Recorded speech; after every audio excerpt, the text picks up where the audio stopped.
Si je vous disais que la probabilité d'être frappé par la foudre, c'est presque une certitude, c'est vrai, au moins en comparaison avec un processus nucléaire sur lequel je travaille.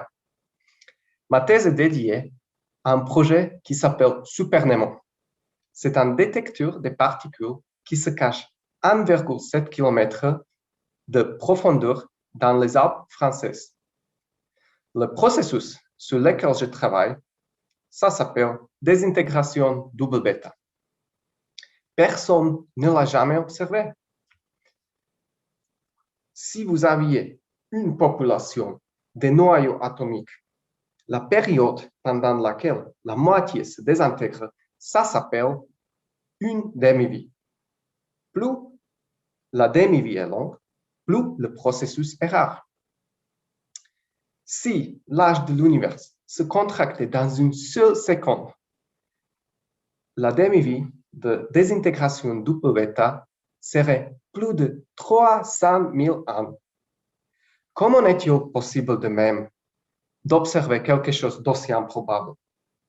Imaginez que vous êtes dans une chambre complètement sombre. Il y a une fléchette.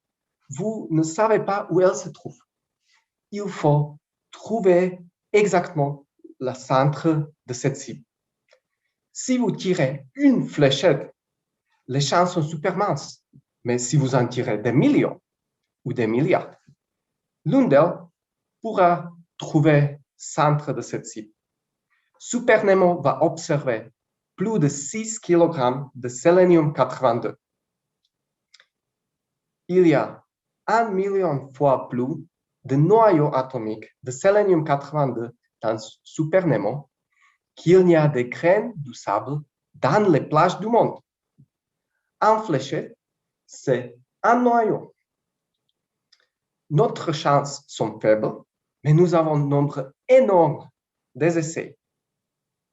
L'observation de ce processus changerait ce que nous savons de l'univers. Et il peut expliquer pourquoi nous existons.